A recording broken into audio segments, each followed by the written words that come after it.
প্রতি বছরের ন্যায় এবছরও ইকোডাইভার্সিটি ফাউন্ডেশনের উদ্যোগে লাভপুর ব্লকের ঠিবা গ্রাম পঞ্চায়েতের মাঠে সাম্য মেলার শুভ উদ্বোধন হলো। উদ্বোধন করলেন বীরভূম জেলা পরিষদের সভাধিপতি কাজল শেখ।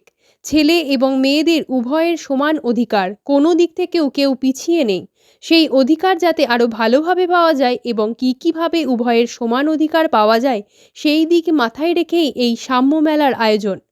এই উদ্বোধনী অনুষ্ঠানে সভাধিপতি ছাড়াও উপস্থিত ছিলেন লাভপুর পঞ্চায়েত সমিতির সহসভাপতি শোভন চৌধুরী, ঠিবা গ্রাম পঞ্চায়েতের প্রধান ও উপপ্রধান সহ একাধিক বিশিষ্ট ব্যক্তিবর্গরা।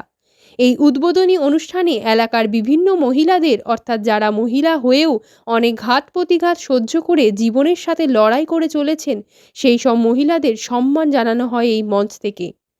যেসব মহিলাদের হাতের সম্মান তুলে দেয় বীরভূম জেলা পরিষদের সভাধিপতি কাজল শেখ, লাভপুর পঞ্চায়েত সমিতির সহসভাপতি শোভন চৌধুরী সহ একাধিক বিশিষ্ট ব্যক্তিবর্গরা।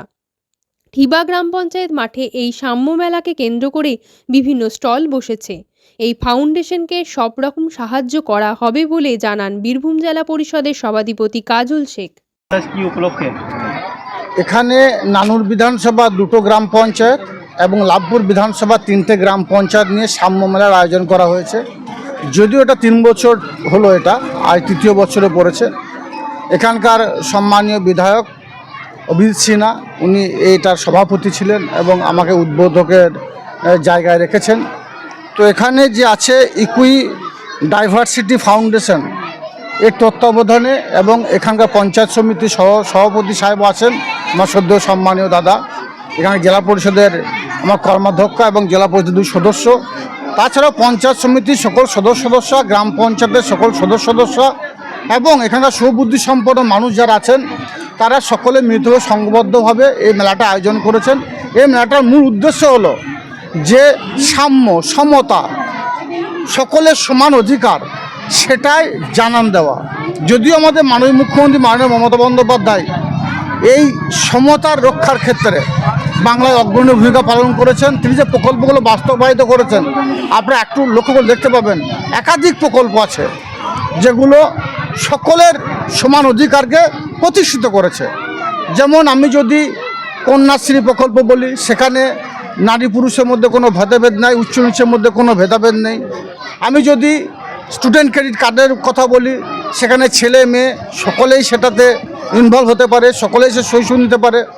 আমি যদি স্বাস্থ্যসাথী কার্ডের কথা বলি, সেখানে হিন্দু, মুসলমান, শিখ, খ্রিস্টান, ইসাই সমস্ত সম্প্রদায়ের মানুষ তার সুযোগ সুবিধা নিতে পারে।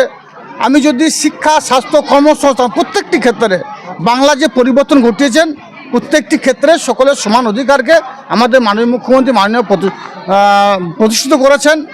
সেই উদ্দেশ্যেই এই সাম্য মেলার আয়োজন। এই সাম্য মেলা আমি চাইব বীরভূম জেলার আজকে যেমন লাভপুরের ঠিবা অঞ্চলে হচ্ছে, এটা বীরভূম জেলার প্রত্যেকটি প্রান্তে এভাবে অনুষ্ঠিত হোক এবং বাংলায় যেভাবে আমরা হিন্দু, মুসলমান, শিখ, খ্রিস্টান, ইসাই, নারী পুরুষ, শিশু নির্বিশেষে এক ছাতার তলায় একসঙ্গে আছি, এই সাম্যতা, এই সমতা, এই সমান অধিকার আমাদের যেন সুপ্রতিষ্ঠিত হয় এবং সকলের নিজেদের অধিকার যেন আমরা অধিকারের দাবি নিয়ে আমরা যেন সকলের সামনে আসতে পারি। যেমন তিস্তর গ্রাম পঞ্চায়েত ক্ষেত্রেও আমাদের সহসভাপতি সাহেব যে কথাটা বললেন, এখন মহিলারা পিছিয়ে ছিল, তাদেরকে আগিয়ে নিয়ে এসে মাননীয় মুখ্যমন্ত্রী মাননীয় মমতা বন্দ্যোপাধ্যায় সেখানেও সমতা 50% মহিলাদের তিস্তর গ্রাম পঞ্চায়েত নির্বাচনে তারা জনপ্রতিনিধি হয়ে আছেন। স্বভাবতই এই সমতা যেন থাকে সেটা নিয়েই এই আলোচনা, সেটা নিয়েই এই মেলা, এই মিলন মেলা। এখানে হাজার হাজার কাতারে মানুষ এসেছে, একাধিক স্টল বসেছে, সারাদিন অনুষ্ঠান চলবে।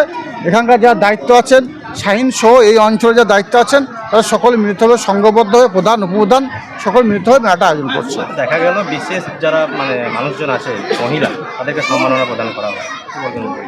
যে মহিলাদের সম্মাননা বা সম্বর্ধনা দেওয়া হলো, সম্বর্ধনা দেওয়ার সময় নিশ্চয়ই শুনেছেন যিনি ভাষ্যকার, যিনি সম্বোধনা দেওয়ার জন্য ডাকছেন স্টেজে, তাদের কৃতিত্ব কী, তারা কিভাবে উঠে এসেছে, তারা কত ঘাত প্রতিঘাতের মধ্য দিয়েও তারা নিজের জীবনকে প্রতিষ্ঠিত করেছে, তাদেরকেই সম্মান দেওয়া হলো। অর্থাৎ সমাজে পিছিয়ে পড়া মানুষকে এগিয়ে নিয়ে যাওয়া হচ্ছে আমাদের লক্ষ্য। সেই লক্ষ্য নিয়েই আমাদের স্টেজে তাদেরকে সম্মান দেওয়া হয়েছে। আজকে সাম্য মেলার আয়োজন আপনাদের পক্ষ থেকে, কেন এই সাম্য মেলা? প্রথমত হচ্ছে যে এটা শুধু আমাদের পক্ষ থেকে নয়, 3 বছর আগে যখন শুরু করেছিলাম তখন ইকুইডাইভার্সিটির পক্ষ থেকে ছিল বটেই, কিন্তু আজকে 3 নম্বর বছরে কিন্তু এটা আর ইকুইডাইভার্সিটি ফাউন্ডেশনের মেলা নেই।